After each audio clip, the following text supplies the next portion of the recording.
Apakah kita pernah berpikir bahwa bahasa Indonesia sudah berada di zaman sekarang? Bahasa gaul dan bahasa asing menjadi populer di kalangan generasi muda.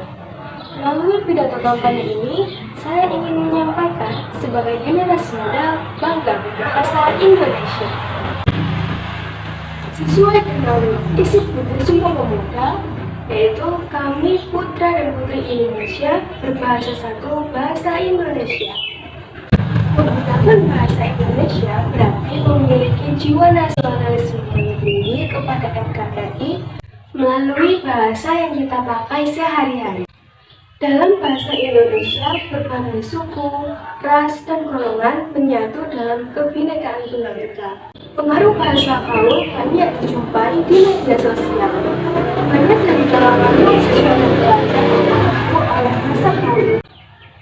Seiring dengan munculnya bahasa asing yang ada di dalam masyarakat dan kalangan mahasiswa, sekarang pengaruh yang ditimbulkan oleh bahasa asing ini terhadap perkembangan bahasa Indonesia.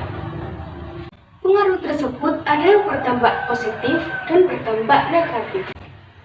Dampak positifnya yaitu bangsa Indonesia dapat mengikuti perkembangan internasional dengan lancar dan mampu bersaing dengan negara lainnya. Sedangkan dampak negatifnya, bahasa Indonesia sedikit demi sedikit tergeser oleh bahasa asing. Lalu, bagaimana sikap kita menghadapi maraknya bahasa asing yang masuk ini? Yang pertama, kita dapat melakukan filterisasi terhadap budaya asing yang masuk. Yang kedua, mulai menanamkan kecintaan bahasa Indonesia. Pelajar, mahasiswa, dan warga negara Indonesia harus dapat membedakan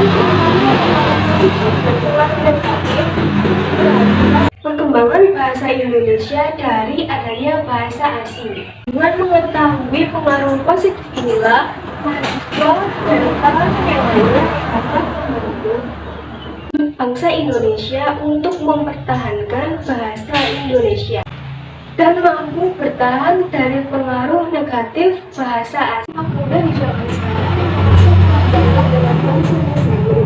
Mereka merasa wah dan bangga jika berbicara menggunakan bahasa Inggris atau menulis sesuatu di media sosial menggunakan bahasa asing tersebut. Mengingat perjuangan para pemuda dahulu dengan jerih payahnya memperjuangkan bahasa Indonesia untuk menjadikan jati diri dari bangsa kita. Bahasa Indonesia yang sudah diperjuangkan tersebut semakin tersisih karena tersisihkan oleh bahasa asing tersebut.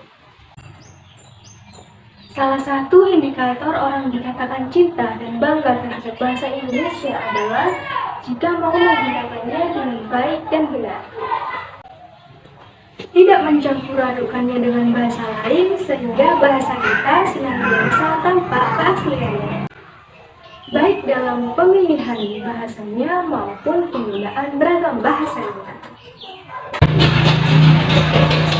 Beberapa faktor atau alasan mengapa kita harus menggunakan bahasa Indonesia.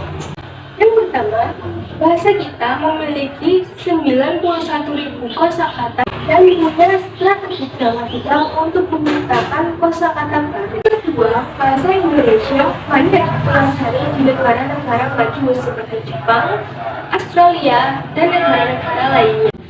Bahasa Indonesia memiliki kesempatan untuk bersaing dengan bahasa lokal lainnya seperti bahasa Inggris, bahasa Cina, dan seterusnya. Bahasa Indonesia dan bahasa Melayu adalah bahasa yang seruput. Beberapa negara, meski tidak seluruh wilayahnya, telah menggunakan bahasa Indonesia. Misalnya di Moro, Filipina, kurang lebih 5% penduduk di sana telah menggunakan bahasa Nusantara. Dan di Kamboja juga menerapkan hal yang sama. Untuk itu, perlu adanya pembelajaran yang terstruktur dalam pembelajaran bahasa tersebut dengan baik dan benar. Akan menjadi pembiasaan kita dalam berbicara sehari-hari. Dan rasa cinta dan bangga kepada bahasa Indonesia sehingga segera dapat terwujud dalam kalangan generasi. Jadi kita sebagai Gen Z harus berbangga kepada bahasa Indonesia karena kita adalah penerus bangsa. Sehingga nasib bangsa Indonesia ada di tangan kita. Maka dari itu, kita wajib melestarikan bahasa dan budaya kita agar terjaga sampai kapan.